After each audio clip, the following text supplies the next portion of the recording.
when we point our fingers at someone or something to complain about it, there are three fingers pointing back towards us. So instead of pointing the finger, let's point all the fingers to where the blame actually belongs. We blame the police because they don't turn up. There's no police. There's not enough. We blame the ambulance service because the whole thing's a stuff up. The nursing, the hospital, the legal system, everything is the stuff up. But we're pointing the fingers at them individually. The fingers should go to the muppets. They're called politicians. In my personal opinion, and it could be seen in reasonable grounds, my personal opinion, that 80% of these people are nothing more than yet to be convicted criminals. This is where the problem lies. They're responsible for everything that's happened in this country. They promote these EV cars.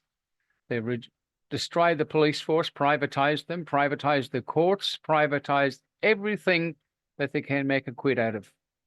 Fines Victoria, a great example, a law unto themselves. They now will send a message to another private company / business to cancel your license and cancel your registration if you don't pay a fine which was created by a camera, not by police. It's just gone beyond the pale, as they say, and that happened in Ireland, and that's a long story. Anyway, I don't wish to bore you to death because I'm talking to the converted. It's the mugs outside who just don't give a stuff. After the football match, the cricket, the celebrities in town, well, remember, Rome burned down as Nero fiddled. Anyway, good luck from Dr. Barry, the Common Law Court. The only way back, support us, help us to help you. Bye for now. Politicians who live within easy driving distance of state parliament are charging taxpayers thousands of dollars to stay in the heart of Melbourne. They're claiming an allowance on sitting days rather than going home. They're walking out of Parliament and checking into city hotels, all on the taxpayer dollar. Obviously there's a range of entitlements. I live in Seddon and so I go home every night. While Victorians battle gridlock and pile onto trains or buses, MPs are making use of a rule that allows them to book a hotel if they live more than 28 kilometres from the city. In the last year, Croydon MP David Hodgett has billed more than $12,000 to the public purse. He also receives income from 12 rental properties, while Gembrook MP Michael Galea has spent $13,000. I haven't thought about it, it's probably none of my business. Will Fowles travels from Ringwood. He's claimed back almost $5,000. Sonia Kilkenny, a minister with access to a driver and car, has spent almost $7,500 on hotels. The allowance also covers meals and incidentals that MPs who choose to drive can park for free at Parliament 24 hours a day. I think it's actually a matter for the Independent Remuneration Tribunal. That way it's assessed, as I say, independently and fairly. MPs have told 7 News they use the allowance for when sitting days run long. That's despite the average sitting day in the upper house lasting 8 hours. In the lower house, it's 7 hours and 47 minutes. I think it's up to everyone to do what they feel is right as well. Sometimes travelling home is quite dangerous after we've done a long night. But I think most people prefer to sleep in their beds. Chanel Vella, 7 News. The clock's ticking, nothing's happened. Jesus Christ! He's only just had his birthday and there's already a cold. Stop your whinging, love. I'll just put on this high vis and a hard hat and a housing. Posing as police have terrorised an elderly couple in their Hampton Park home. The retirees were ordered to drop to the floor in an ambush attack that's left them too frightened to walk down the street. An elderly couple shaken by a terrifying home invasion. But it wasn't police. Instead, two thugs were at their front door. My main concern was that after pulling off their Ring doorbell camera, they pried open a security screen and kicked in the front door that was locked with a deadbolt. This almighty bang and we heard a guy come in and say, "Police, police." The couple in their 70s were asleep in their Hampton Park home when two men broke in at 3 o'clock last Friday morning. Neil was in front of me, they wouldn't have seen me, and I screamed. It's just so scary, it's frightening. You know, I wouldn't wish it on anyone. They've lived in their house for almost 50 years. People are meant to feel safe at their home, and people are meant to trust police. Police believe it was a targeted attack, but the pair fled after realising they had entered the wrong home. Detectives still don't know if they left on foot or had a getaway car. You do as much as you can to sort of protect yourselves with security and everything. They're going to get in. Detectives hope someone will recognise this man. The males appear to be aged potentially in their mid-20s to mid-30s. One has described as, yes, a slight Kiwi accent, while one appears to be an Australian accent. All this sort of thing needs to stop. It needs to stop. People are living, they're too frightened to move. They're too frightened to go out to walk, just go for a walk on the street. Geordie Wright, 7. You never know when they might explode. In just about every home, there's a potential ticking time bomb. The devastation that can be unleashed in a matter of seconds is scary.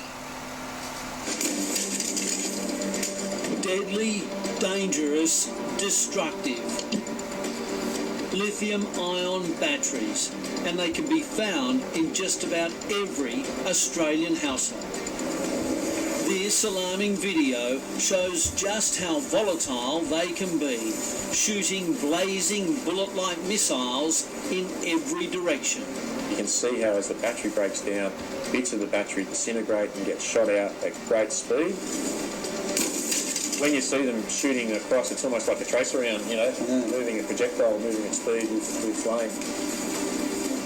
In recent months, there's been a spike of lithium-ion battery fires across the country. This was a delivery e-bike repair centre in Sydney southwest. Destroyed. For New South Wales Fire and Rescue Commissioner Jeremy Futrell, it's an evolving danger to the community and his firefighters. Lithium-ion batteries are so frequently included in so many different devices, whether it's small personal items, whether it's tools, whether it's transport items like bikes and scooters, or even battery energy storage systems for people's homes. And what you can see here is just how incredibly fast these fires develop. This e-bike exploded during daylight hours at a crowded Sydney backpacker hostel. If it happened in the middle of the night, it could have been catastrophic. You don't have time to stick around. The best thing you can do is get out as quickly as possible. We've been incredibly lucky that these things haven't caused more loss of life. As you've seen, you don't have very much time at all to take action if something does go wrong. Firefighters locked in a frantic fight. This Brisbane home went up in minutes after an e-scooter exploded on Australia Day. When a lithium-ion battery does catch fire, it goes from being inert and benign to suddenly a very intense, ferocious fire. Clearly, the biggest danger right now are e-bikes and e-scooters. You get the phenomenon called thermal runaway, and that's where it becomes a self-generating fire, that each part of the battery breaks down, generating so much heat that triggers the next part. Faulty batteries manufactured in dodgy overseas factories, damaged or wet, it doesn't take much to turn a lithium-ion battery into a lethal weapon. Last week, an 8-year-old Perth boy was lucky to escape injury when his e-scooter started hissing before exploding. Get away from it, Lithium-ion batteries can be found in most electric products, from skateboards to power tools and vacuum cleaners. They're very efficient at storing energy and very efficient at being able to store energy in a relatively small space, and so that's why they're so popular.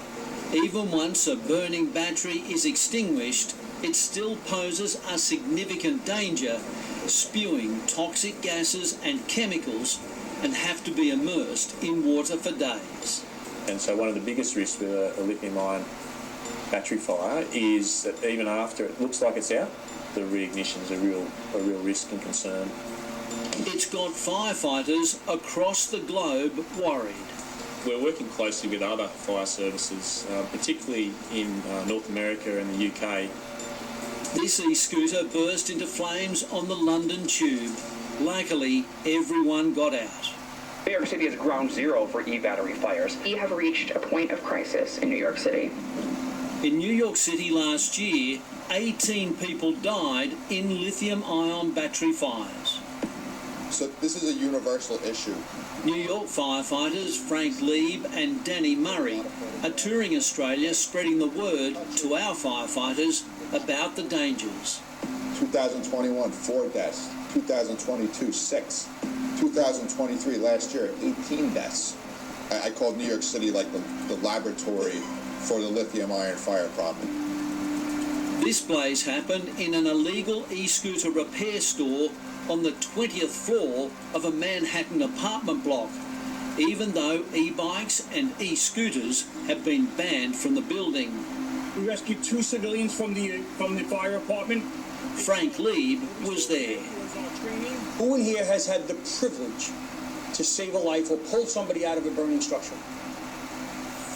While lithium-ion batteries are a focus, there's a new danger: disposable lithium metal batteries which explode in water. We have been extinguishing the lithium-ion battery fires with water. A lithium metal fire, it reacts violently with water. So we haven't quite figured out how we're going to handle that. While a dry chemical extinguisher puts out lithium metal battery fires, ion and metal batteries look the same. You can't tell by looking at it. They all look the same. So do we hit it with water or do we hit it with a dry chem? Here are some tips to avoid disaster when using lithium-ion batteries. Don't overcharge or leave them charging overnight unattended. Don't charge them on beds, sofas or around highly flammable and insulating materials. Use only compliant and approved charging equipment. Avoid dropping, crushing or piercing lithium-ion battery cells. Store devices like e-bikes and gardening tools outdoors, not in bedrooms and living spaces. And critically, never try to put out a lithium-ion battery fire. The best thing people can do is to get out, call 000 and get the fire brigade there as quickly as possible.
Ja, ich hab's nicht gesehen.